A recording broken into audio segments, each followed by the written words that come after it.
안녕하세요. 그녀의 북살롱 미셸입니다. 네, 오늘 소개해드릴 책의 제목은 이렇습니다.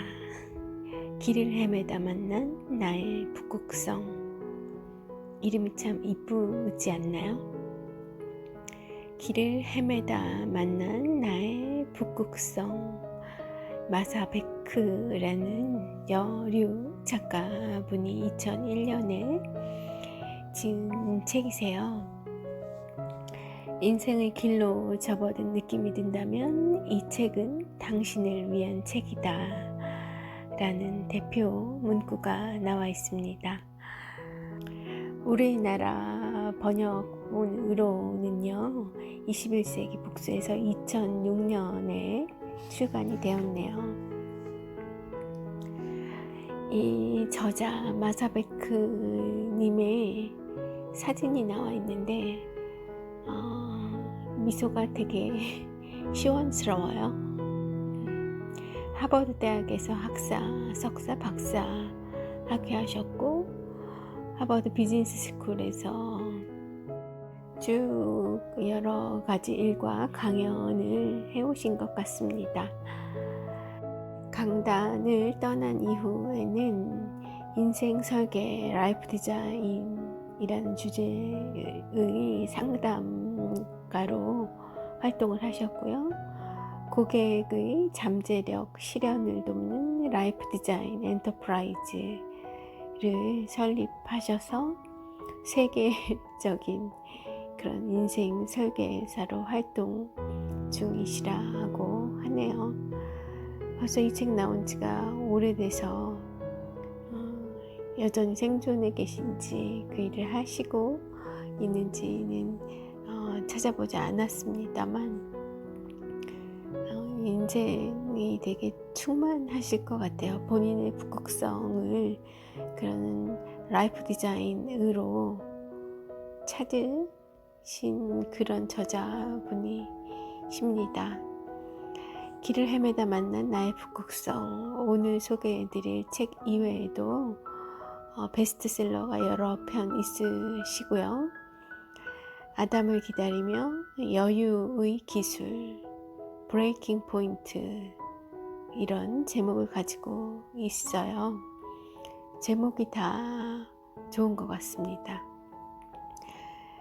또한 마샤베크는 오프라 매거진, 마드모아젤 등 여러 잡지의 고정 칼럼니스트로 활발히 활동하시고 있고 독자들로부터 하루에 수천 통에 달하는 편지와 이메일을 받고 있다고 하네요. 와, 이 내 책의 독자들로부터 하루에 수천 통에 달하는 그런 편지와 메시지를 받는 기분은 어떤 걸까요? 굉장히 의미 있는 삶의 길을 걷고 계신 것 같습니다. 책 속으로 좀 들어가 보죠. 우선 좀 충격적인 문장으로 읽힐 수 있는 그런 몇 문장 읽어드리겠습니다. 잘 들어라.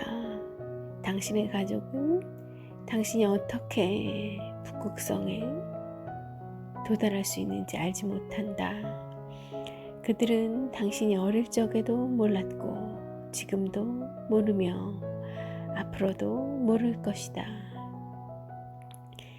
가족이 아무리 포용해주고 후원해준다 하더라도 가족의 사랑이 늘 당신을 옳은 인생으로 이끌지는 못한다. 어떠세요? 조금 세다 싶지 않나요? 그러나 미셸은 격하게 공감합니다. 어찌알겠습니까? 본인의 길도 모르는데 자식의 길, 동생의 길 어찌 알까요? 다만 같이 한 시간으로 인한 관찰, 나에 대한 관찰의 경험이 좀 있을 뿐이지 않을까 합니다. 너무 그들의 생각에, 그들의 바람에 의존하지 않아도 되는 거죠. 그래야 하는 거죠. 자, 또 다른 문장이에요. 나에게 상담받으러 오는 사람 중 상당수는 그들이 자신의 일에서 하고자 하는 일을 깨닫기 위해서는 우선 몇 주간, 때로 몇 달간 푹 쉬면서 육체적인 건강부터 되찾아야 하는 경우가 많다. 당신의 몸이 시키는 모든 일은 북극성으로 향하게 하는 다음 발자국이라는 점에서 매우 유익하다. 내면의 소리, 나의 몸이 원하는 것, 그것이 무엇인지 아주 귀를 바짝 기울여 볼 필요가 있다는 겁니다. 너무나 지금까지 우리가 해오던 이래야 한다, 저래야 한다, 이런 나에게 주어진 책무와 어떤 기대들, 바람들, 이런 것들에 나를 헌신하면서 살아오느라 내 몸이 너무나 많이 지쳐 있을 수 있고, 그래서 본래의 내가 원하는 것이 무엇인지 발견하기 위해서는 좀 일단 모든 것을 멈추고, 그리고 본연의 나를 회복할 수 있는 기존에 뭔가 더 씌워져 있던 계속 차곡차곡 이렇게 무언가로 덮어왔던 나의 속의 내면을 발견하기 위해서는 다시 걷어내는 작업, 안으로 들어가는 작업이 필요할 수 있다라는 말씀이신 것 같죠? 이 또한 미셸은 격하게 공감합니다. 당신의 몸이 시키는 모든 일은 당신의 북극성으로 향하게 하는 그런 다음 발자국이라는 점에서 매우 유익하고, 그것을 찾으려는 노력이 필요하다는 거죠. 폴라리스라고도 불리는 북극성은 천상의 북극점에서 발견됩니다. 다른 별들과 달리 공전하지 않아서 탐험가와 항해자들이 현재의 위치를 파악하고 방향을 점검하는 지표로 사용하죠. 마사베크는 북극성을 옳은 삶을 위한 완벽한 상징으로 여깁니다. 그녀가 말하는 옳은 삶이란 자신만의 독특하고 충족되길 기다리는 자기 실현의 삶입니다. 우리의 북극성은 어디에 있는가? 신체적 반응, 직관, 특별한 욕망과 욕구의 형태로 나타나는 내면의 나침반이 우리를 북극성으로 인도하며 삶의 질곡으로 길을 잃을 때마다 우리를 제 위치로 돌려놓을 겁니다. 마사베크는 옳은 삶을 찾는 열쇠는 본질적 자아와 사회적 자아의 차이를 인식하는 것이라고 말해요. 이 책에서 논하고자 하는 것이 바로 그 점입니다. 본질적 자아와 사회적 자아의 차이를 인식하는 것, 그것이요. 본질적 자아란 무엇인가? 이것은 무리에 휩쓸려 걷고 싶을 때 너만의 북소리 장단에 맞춰 걸어라고 말하는 마음속의 조용한 목소리입니다. 사회적 자아는 뭘까요? 사회적 자아는 지금껏 당신이 인생에서 대부분의 결정을 내렸을 때 목소리, 그겁니다. 이것은 당신에게 능력을 제공하고 당신을 위한 네트워크를 형성하며 기본적으로 책임감이 투철한 자아이죠. 한마디로 책임감으로 대변될 수 있는 그런 자아입니다.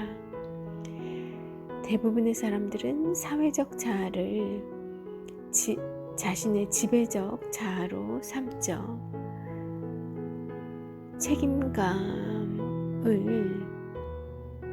책임감으로 대변되는 그런 사회적 자아를 자신의 지배적 자아로 삼아요. 그래야 한다고 우리는 교육되어 왔죠. 그러나 자기 실현적 인생을 살기 위해서는 그와 반대의 길을 선택해야 합니다.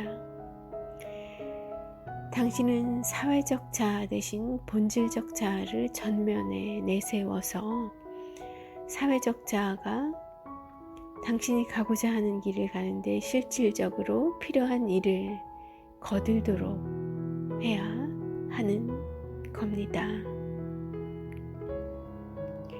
이 말도 굉장히 중요하네요. 그럼 사회적 자아와 본질적 자아와의 관계를 어떻게 설정해야 하느냐, 어떻게 설정하는 것이 바람직하느냐 하면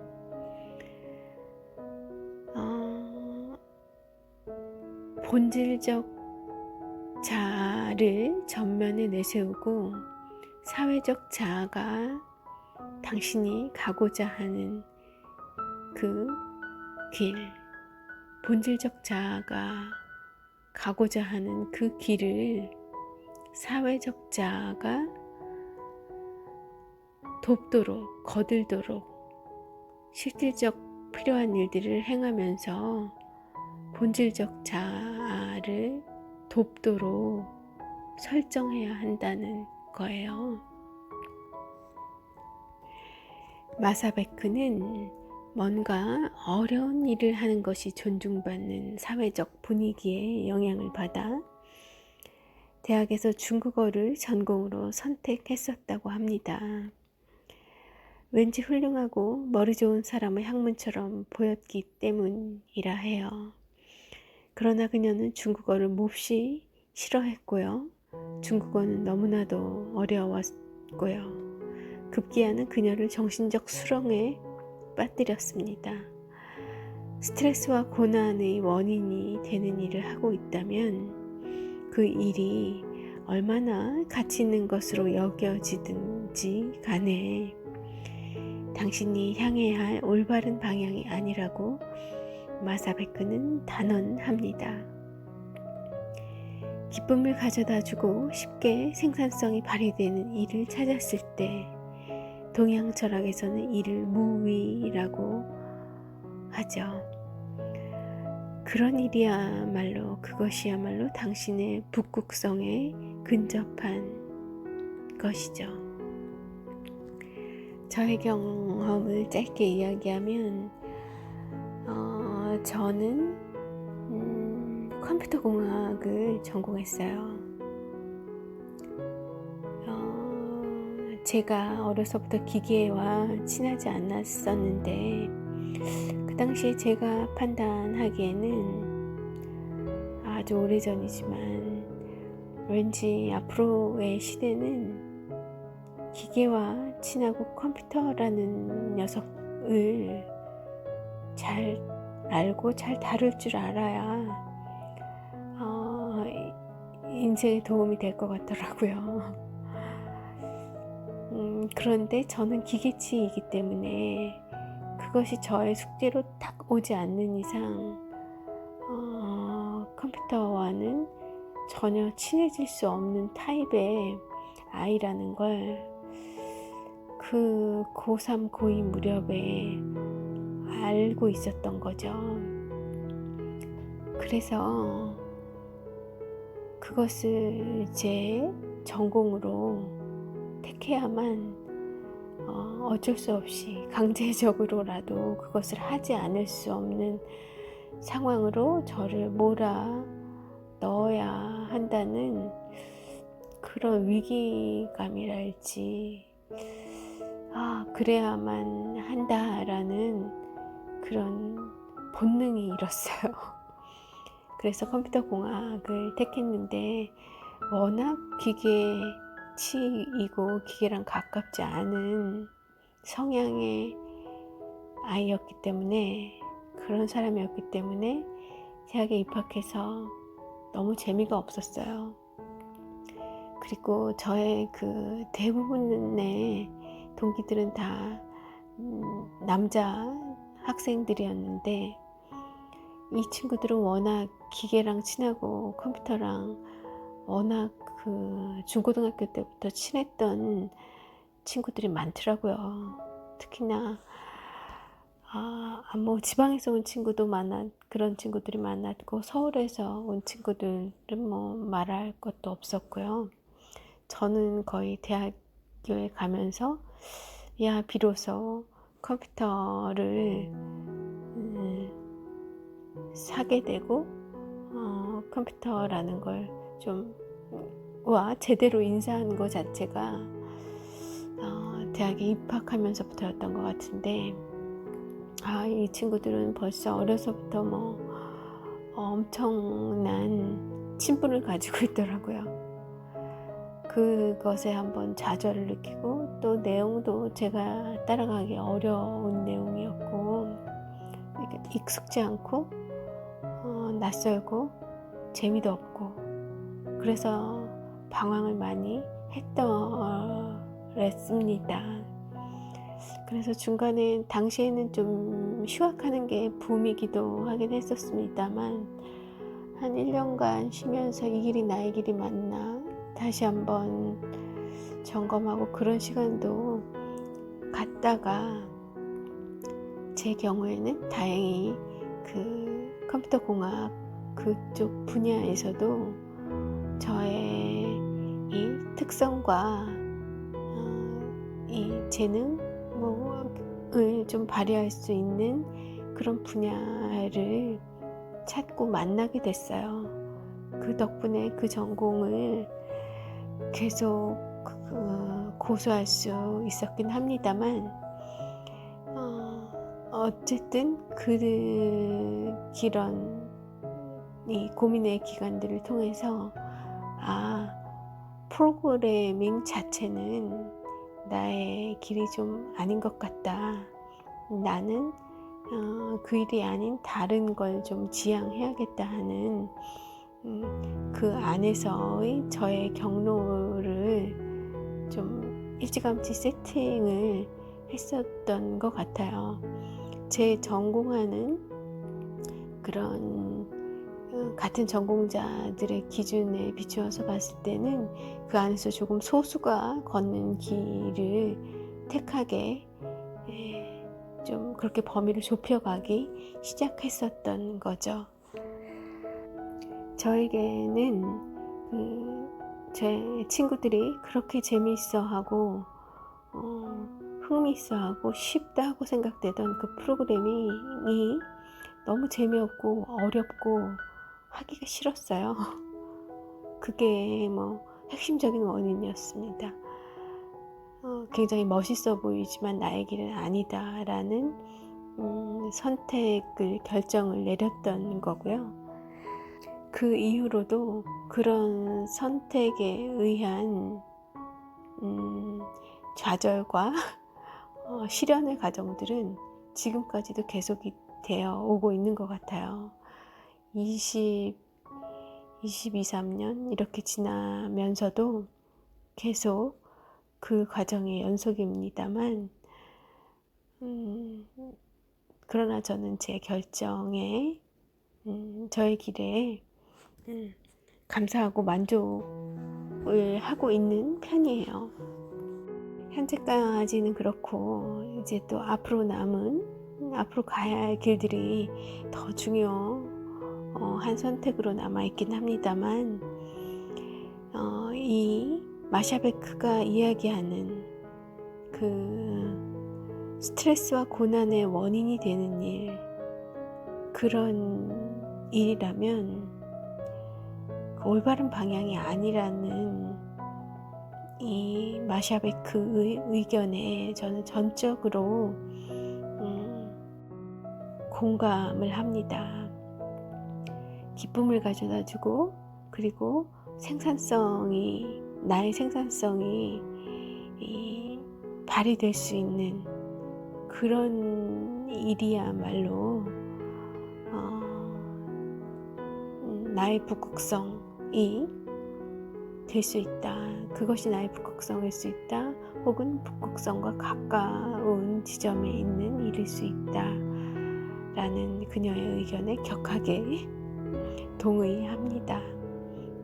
사실 요새는 그런 사례들이 너무나 빈번하잖아요. 어렵게 뭔가를 공부하다가도 높은 그런 지위나 학교까지 자격을 성취했더라도 다 내려놓고 본인이 원하는 길로 돌아오는 케이스들, 이제는 우리 주위에서 쉽게도 볼 수 있잖아요. 많은 사례들이 인터넷과 유튜브와 테드와 넘쳐나고 있습니다.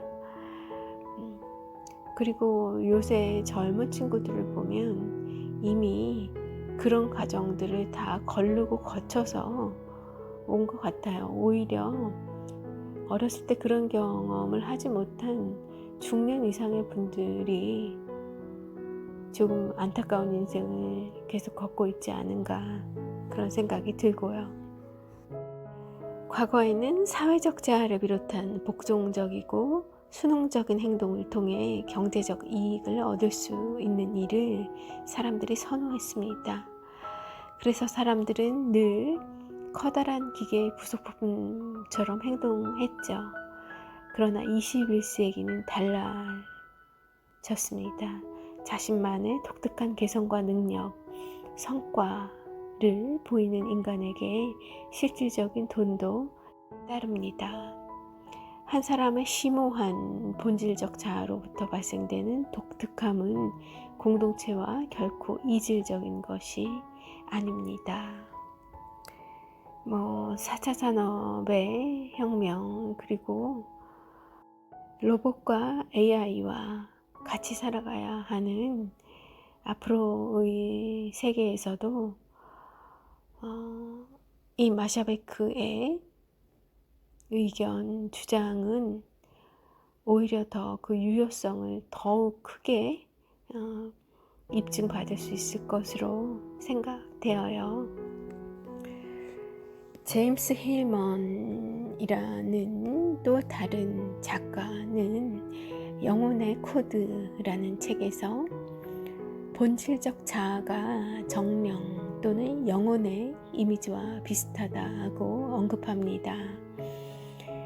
그것은 자신의 존재를 알리기 위한 온갖 종류의 길을 찾죠. 많은 사람들이 자기 파괴를 호소하며 마샤베크를 찾아옵니다.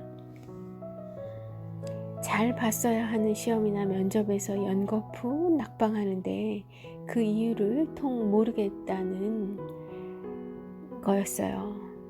그러나 그들의 불가사의한 실패, 낙방이 실제로는 장기적인 그들의 진정한 소망과 일치하는 것인지도 모릅니다. 이 길이 너의 길이 아니라니까, 너의 길을 찾아가라고, 이런 영혼의 소리, 어떤 구원의 목소리일 수 있다는 거죠. 어때요? 공감 되실까요? 본질적 자아를 되찾는 가장 핵심적인 시도는 아니요 라고 말하는 법을 다시 배우는 겁니다. 상대적으로 사회적 순종성이 강한 일본인들은 아니요 라는 뜻의 이해, 일본어로 이해가 아니요 라고 해요. 그 이해라고 말하길 꺼립니다. 인간은 어릴 적부터 늘 남과 협동하며 본질적 자아가 사회적 자아에게 자리를 내줘야 한다고 배워오죠. 그렇게 배워왔죠.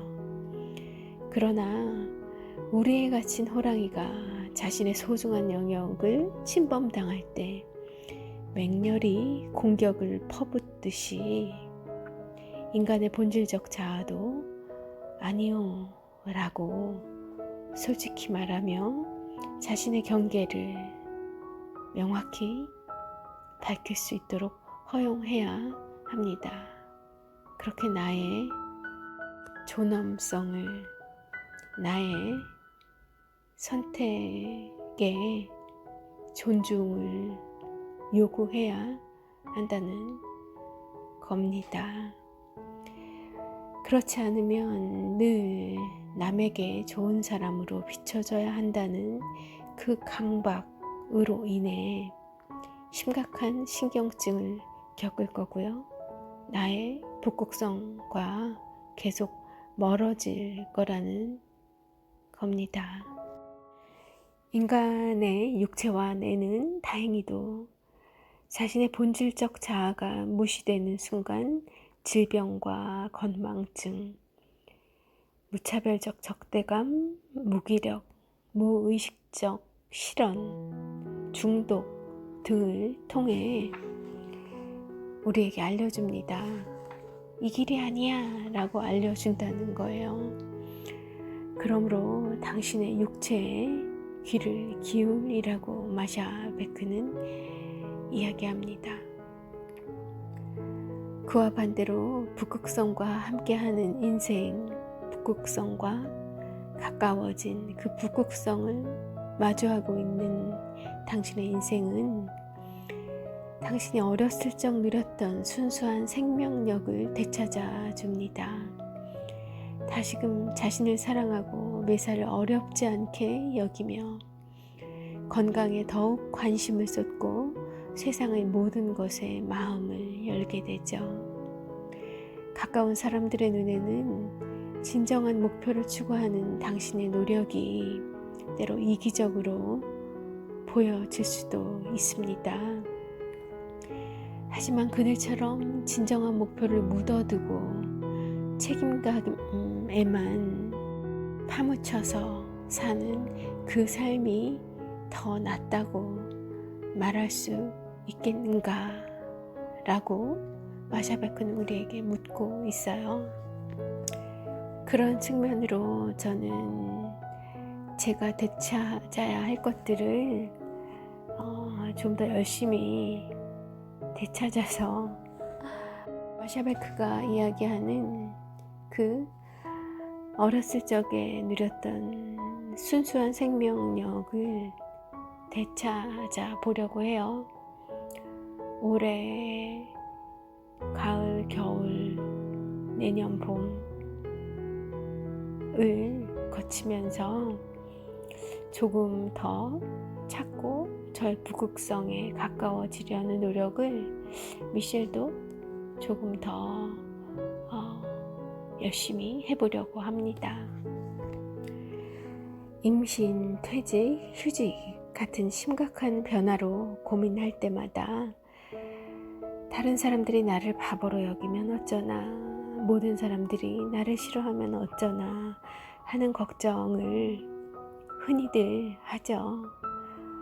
이는 실로 두려운 일이 아닐 수 없습니다. 그러나 우리가 염려하는 모든 사람들이 사실은 단지 몇몇 아주 소수의 사람에 그치지 않으며 심지어 생존해 있지 않은 경우도 있고요.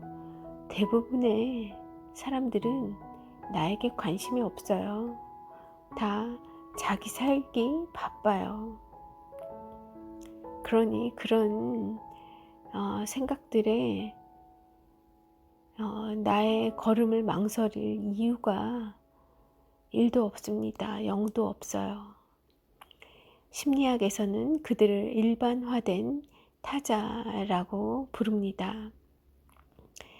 실제로 마사 아베크는 자신의 학술 논문을 아주 건조하고 딱딱한 문체가 아닌 일상어로 쓰는 것에 대해 반대하는 사람이 오직 아버지밖에 없다는 사실을 깨닫는데 아주 오랜 시간이 걸렸다고 해요.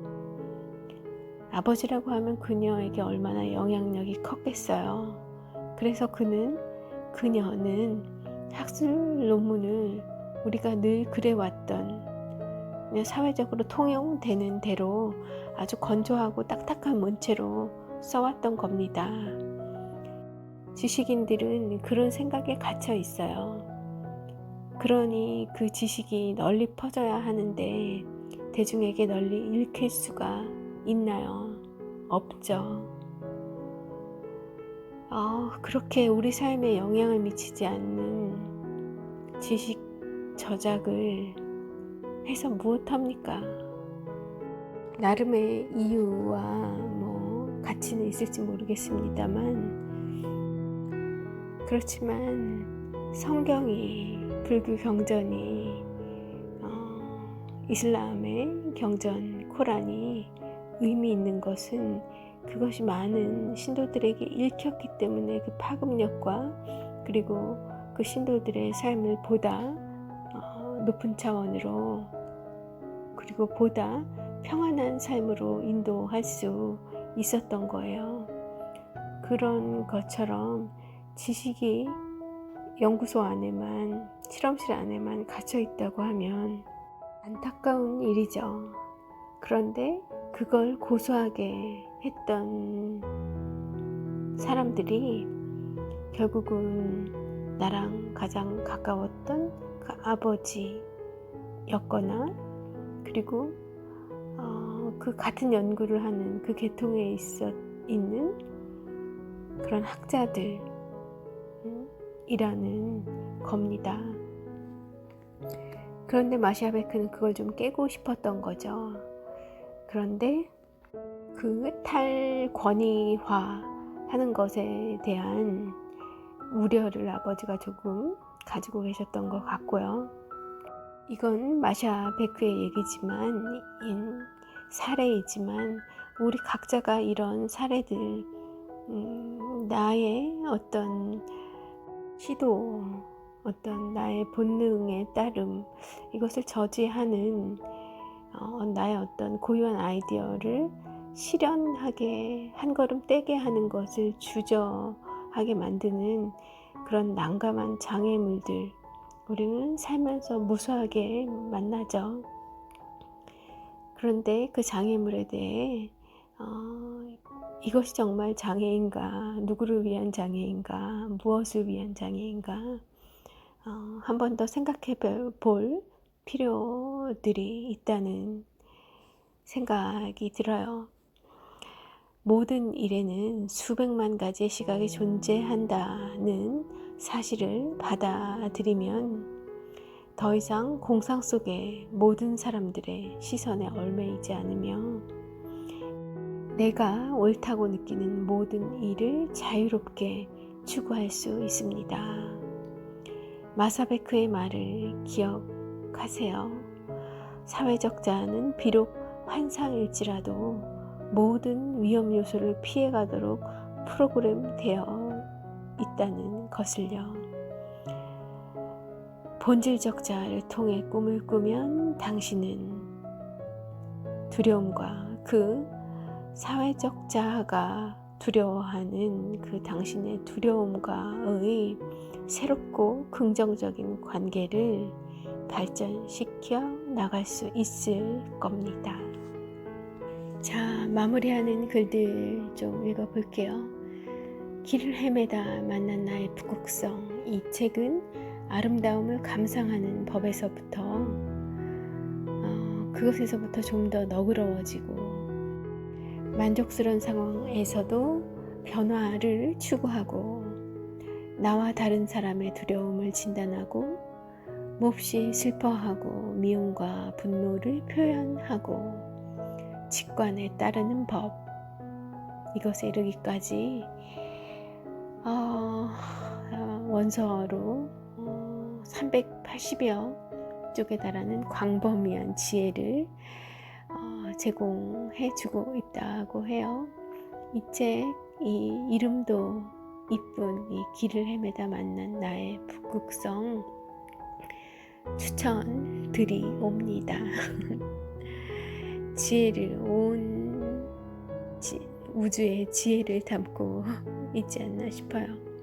그녀는 어떻게 이런 걸 만나게 됐었을까 궁금해지네요. 자, 당신의 북극성은 어떻습니까? 청취자분들의 북극성 가까이 있는 것 같으세요? 억지로 살지 않는 인생은 삶의 모든 영역에 영향을 미칩니다. 그러므로 당신을 늘 제자리로 돌려보낼 정서적, 내적 가르침에 더욱 민감해져야 하고요. 나만의 북극성을 찾기 위한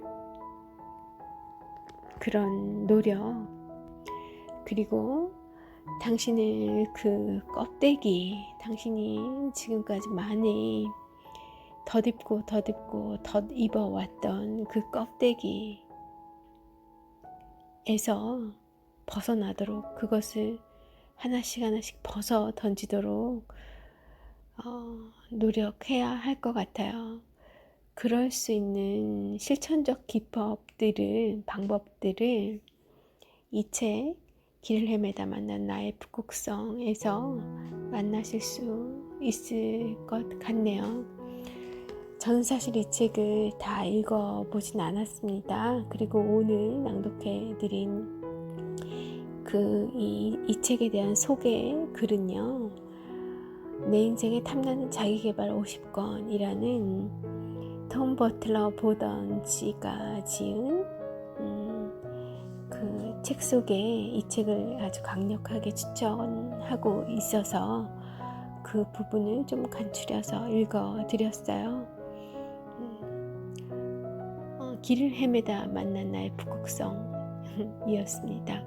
오늘 함께 해주셔서 감사하고요. 모쪼록 나와 북극성과의 거리 가늠해 보시는 그런 오늘 되시길 바랄게요. 함께 해주셔서 감사합니다. 미셸이었습니다.